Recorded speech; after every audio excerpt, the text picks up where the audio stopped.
রহস্যময় একটি গুহা। গুহার মধ্যে প্রবেশ করলে কেউ অসুস্থ হয়ে পড়েছেন, আবার কারো কারো মুখ বিশ্রী ও শরীর নীল হয়ে গেছে।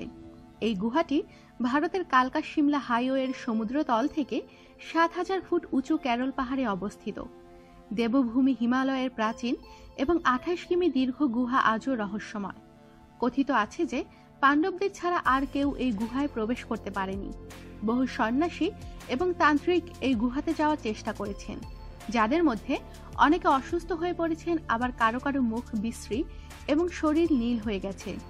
গুহাতে প্রবেশের পথেই শিবলিঙ্গ এবং শীষনাগের মতো আকৃতির দৃশ্যমান হয়। সোলানে একটি ক্যারল বালিয়ারি নামে পরিচিত।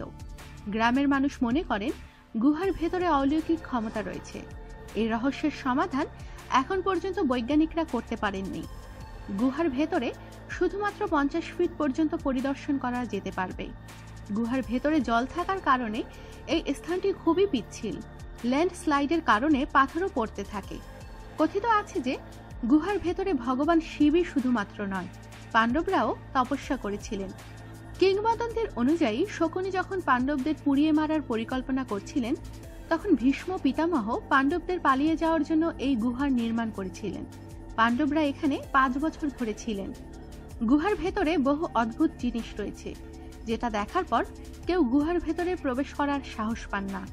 গ্রামবাসীরা মনে করেন ক্যারল পাহাড়ের সঞ্জীবনী গাছ এবং দুর্লভ গাছপালা রয়েছে। তাদের মতে হনুমান যখন কৈলাস পর্বত দিয়ে উঠছিলেন, তখন তার কিছু অংশ পড়েছিল ক্যারলে। আমাদের সাথেই থাকুন আর সাবস্ক্রাইব করুন।